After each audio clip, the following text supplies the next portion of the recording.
Hey there guys, my name is Marcus, and in this video I'm going to compare ARKK with SPY. In this video you will learn about expense ratio, what kind of holdings they have, performance, and I'm going to backtest it. Like, let's say that you would be investing in 2018, $100 a month, how much money you would make in both ETFs. I'm going to give you the description of both ETFs and also the fund overlap. So this is going to be an exciting video. Now, if you have some ETFs that you want me to compare, share it down below in the comments. And also, if you want to learn how you can make money with ETFs, I created the course and you will find the course also down below in the description. So without further ado, let's start. When we come here to the ARKK, which is ARK Innovation ETF, Disruptive ETF, versus SPY. What are the main differences? ARKK is active managed fund by ARK.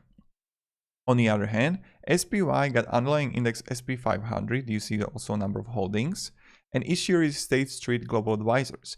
First thing, there are first differences. Expense ratio. Because ARKK is an active managed fund, the expense ratio is higher, 0.75. On the other hand, with SPY, you see expense ratio 0.09. Now, 0.75 expense ratio, that's for $10,000 that you would invest, that's $75 fee. On here, it's only $9 for $10,000 invested. Also, assets under management, you see right here, it's much better with SPY. And average daily volume, again, much higher. Number of holdings, you can see that SPY is based on a number of holdings more diversified. ARKK is focusing primarily as a disruptive companies like Spotify, Shopify, Zoom, what was there, Roku, and many others that are can disrupt the market even more with their products and services. Now, when we scroll down below, the next thing I'm going to show you is performance, but I'm going to do it with backtest. So I'm going to add, let's say that initial amount $10,000, and let's say contributed fixed amount $100 monthly. ARKK, okay, 100, and SPY 100 portfolio too. Now also I'm going to, let's say that you would be starting out in a 2017. That's good. 2017, we will be investing into both. And let's analyze the portfolios and the performance. You see right here that with SPY, you would be making $30,000 final balance to this day. On the one hand, with ARKK, you would make $80K. Primarily with the increase right here in the 2020, which was huge. When you come here to the ARKK, you can see the increase is crazy. Right now, let's say that you would be investing in February 8th. It would be a little bit different. And a little bit different story. And SPY, look at this, 5 years. It's increasing slowly but steadily. Year by year. There was like big drop, but it was recovered and increased. So even this was increasing, but again, ARKK from the past perspective was performing much better. I don't know what the future will bring, but it is what it is. Now, when I'm going to scroll down below, I can also show you the holdings, and this is what I want to show you, is when you come here to the ARKK holdings, you see Tesla, primarily 11% early, Teladoc, Coinbase, Unity Software, Roku, Zoom Video Communications, Spotify, Shopify, Square.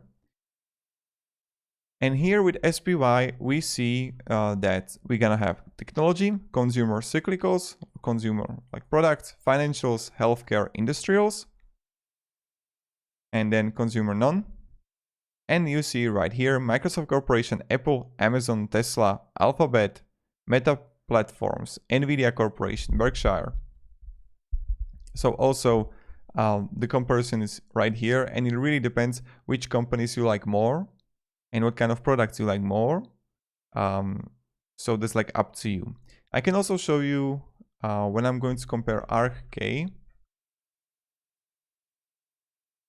This is the dividends they paid, and SPY, this is another thing that I want to show you. So you see that from dividend perspective, it was performing much better. 2018 too, only year 2018 was performing, and 2020 was also better on ARKK. But as you can see, you have also dividends here, so you can compare those two, which one you like more. And the last thing that I want to show you is the fund overlap. This is going to be fun. So they are overlapping only, okay, sorry, my camera went off. They are overlapping only on 2%. So you can clearly see that 7.3% of ARK48 holdings are also in SPY. On the other hand, 0.6% of SPY 505 holdings are also in ARKK. So they are completely different ETFs. And you can see overlap by weight. We can show you only 2%. You see that ARKK minus SPY, and you see the different segments right here.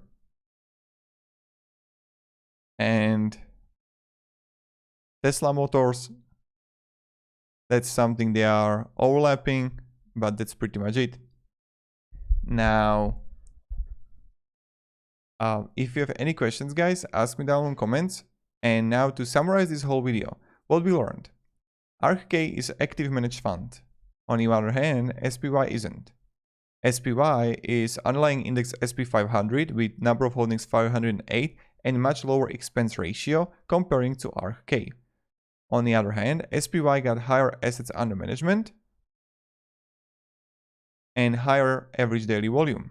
So we could say that it's more diversified comparing to ARKK. So SPY can be like, both can be like really good for long-term investing, but it's like up to you. Now when we check the performance was much better with ARKK comparing to SPY. So that's something that's like good for consideration. And also another thing is that, this is not it. Another thing worth mentioning are holdings. They're completely different, and this really depends on which companies you like more, because I really believe that person should invest into companies they believe in, they like. And like, let's say that when I see an ETF there is a cigarette company, I'm not investing in it. And then the fund overlapping, they're not overlapping at all, like when you compare VOO versus SPY and the others. So this is something also really important. And yeah, if you can have any questions, guys, ask me down in the comments, and have a great day and goodbye. See ya.